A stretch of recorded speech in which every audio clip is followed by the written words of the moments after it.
Assalamualaikum warahmatullahi wabarakatuh. Selamat Selamat sore sahabat podcastmu.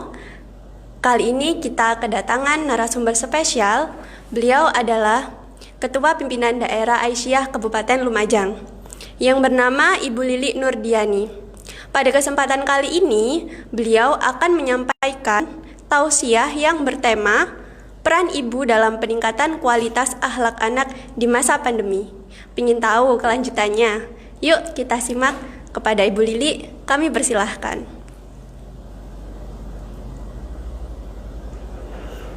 Assalamualaikum warahmatullahi wabarakatuh. Pemirsa podcastmu yang dirahmati Allah, alhamdulillah bersyukur sore ini kita bisa bersilaturahim. Sengaja diangkat tema peran ibu dalam meningkatkan kualitas akhlak. Dengan kata lain, agar anak-anak kita berakhlakul karimah di masa pandemi ini. Mengapa tema ini diangkat? Alasan utamanya adalah pandemi COVID-19 ini sangat berdampak bagi kita semua. Ada kemungkinan juga dampak itu mengenai anak-anak kita. Selain itu, anak-anak kita akan berlama-lama berada di rumah dengan himbauan di rumah saja, di rumah saja. Ada kejenuhan, ada kebosanan, belajar daring, tugas-tugas menumpuk. Sementara bermain HP itu sudah terbiasa bagi anak-anak. Maka karena jenuh di rumah, mereka cenderung akan asik dengan HP-nya. Dan alasan kedua, para orang tua muda juga asik dengan HP dan nonton TV. Nah, Bapak dan Ibu, pemirsa podcastmu yang berbahagia, inilah alasan mengapa tema ini diangkat. Nah, mari kita coba kupas. Anak-anak kita adalah aset yang sangat berharga bagi kehidupan kita, juga bagi bangsa dan negara kita beberapa tahun ke depan. Mereka yang akan melanjutkan gerak langkah perjuangan kehidupan kita di masa depan. Maka anak seharusnya diberi bekal yang positif. Antara lain, kita membiasakan anak untuk berbicara yang baik-baik. Mulai bangun tidur, kita latih mereka dengan doa-doa didampingi oleh ibu. Nah, di sini ibu sangat berperan. Peran penting dalam keseharian anak-anak kita dimulai dari anak masih kecil. Jangan sampai terlambat. Karena kalau sudah remaja ke atas, itu seperti mengukir di atas air. Maka sedapat mungkin, sedini mungkin latihan-latihan ini dilakukan oleh seorang ibu. Apa yang harus dilakukan? Ibu harus memiliki ilmunya dulu bagaimana mendampingi anak-anaknya. Karena itu, yang pertama, ibu harus menjadi contoh teladan yang baik.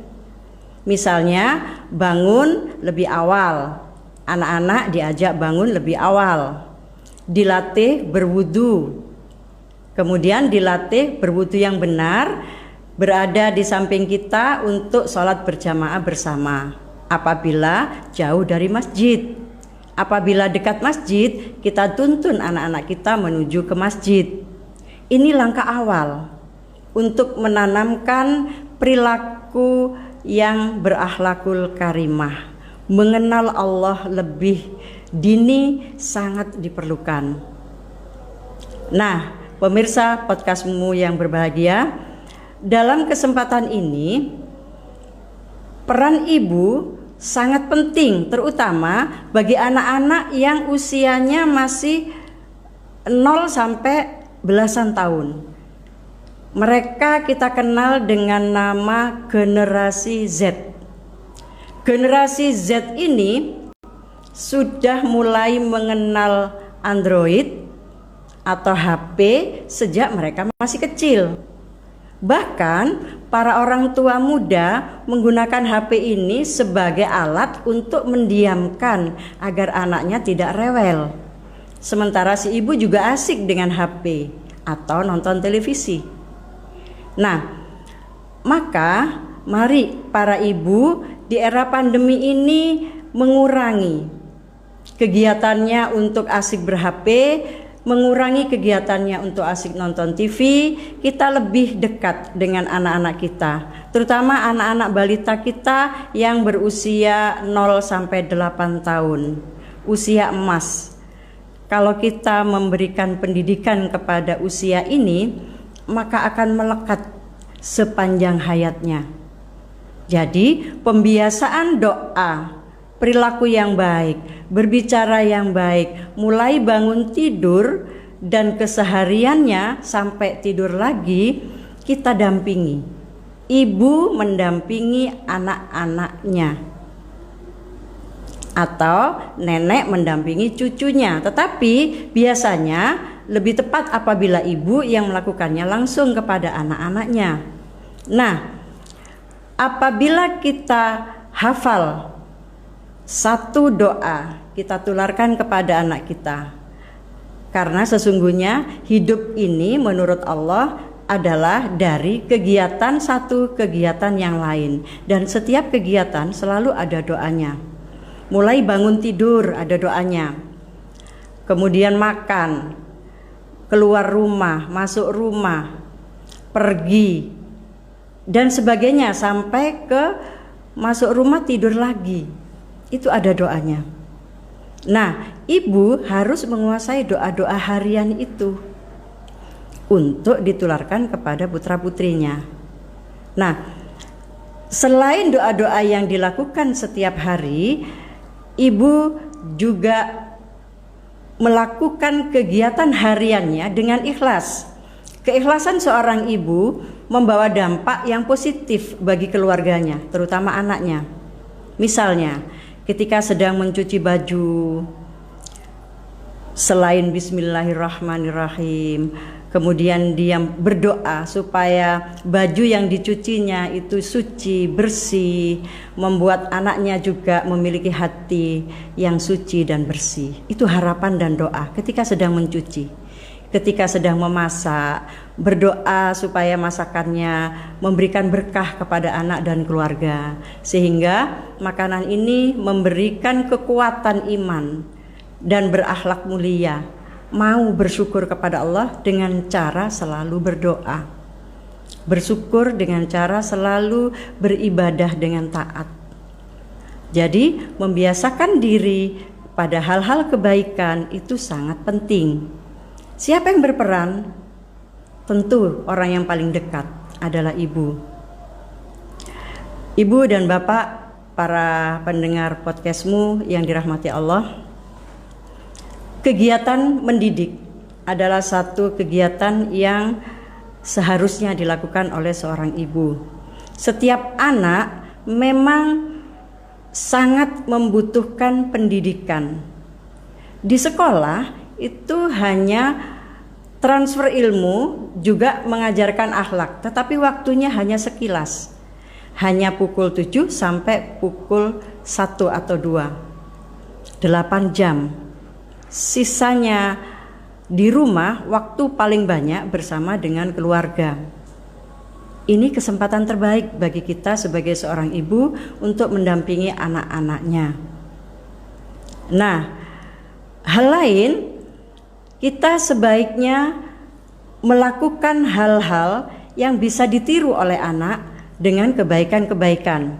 Misalnya, melatih anak untuk membersihkan kamar tidurnya sendiri apabila dia sudah berusia 7 tahun sampai ke belasan tahun.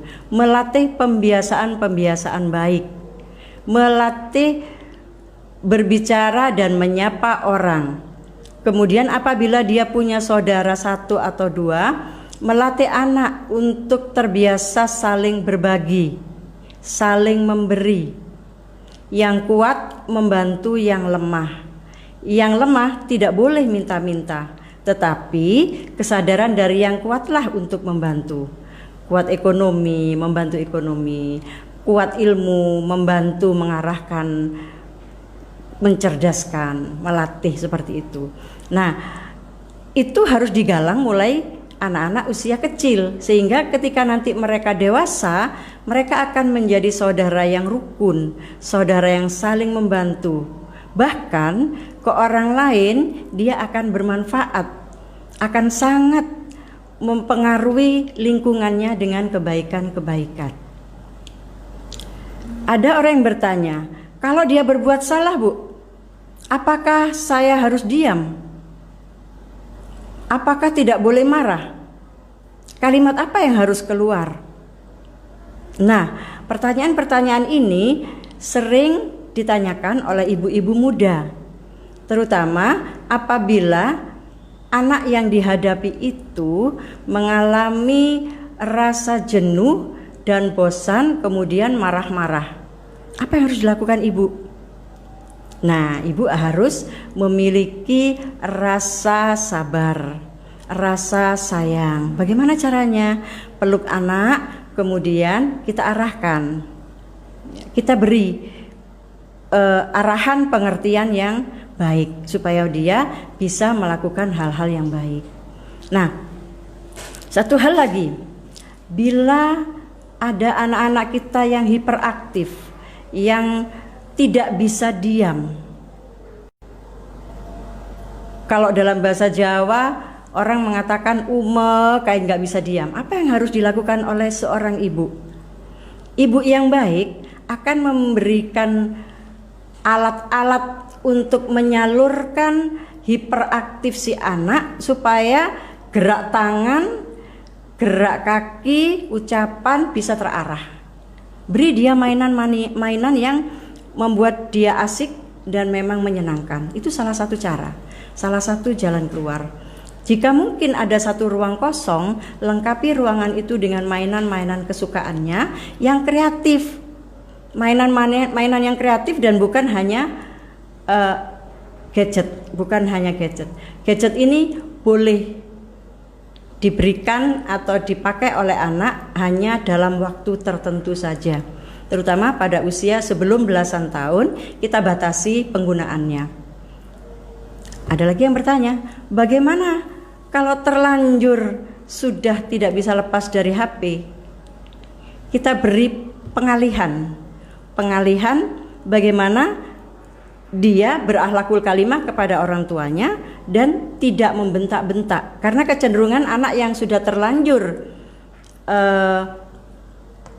terikat pada HP-nya, dia akan merasa kesenangannya dihalangi. Ketika kesenangannya dihalangi, dia akan berontak, dan berontaknya ini menggunakan kalimat-kalimat yang tidak baik. Saat itulah si ibu harus memeluknya, kemudian memberikan arahan-arahan yang pas. Nah, kalimat yang pas, yang menyejukkan, yang mengalihkan, diganti dengan permainan yang menyenangkan. Ibu harus punya alternatif mainan-mainan yang membuat mereka lebih asik. Ya, misalnya bongkar pasang, atau mungkin diajak bermain puzzle, atau apalah mainan yang sekarang ini sudah mulai banyak, tetapi yang tidak mengganggu fokus. Kalau ini membuat anak lebih banyak dampak negatifnya daripada dampak positifnya. Nah, para ibu yang dirahmati Allah, mudah-mudahan kita bisa menjadi ibu yang baik, yang mau mendampingi anak-anak kita mulai dari usia kecil 0 tahun. Itu dibutuhkan kasih sayang kita, dan kurangi nonton TV-nya, kurangi bermain HP-nya sendiri supaya anak-anak kita mendapatkan perhatian. Yang paling utama adalah contoh dan keteladanan dari seorang ibu akan membuahkan perilaku dan akhlakul karimah pada anak-anak kita. Jadi perilaku kita yang baik akan ditiru oleh anak-anak kita. Perilaku orang tua di rumah, ayah, ibu, kakek, nenek, kakak-kakaknya akan ditiru oleh adik-adiknya. Maka mari keteladanan ini penting untuk kita tularkan kepada anak-anak kita. Demikian, mudah-mudahan manfaat.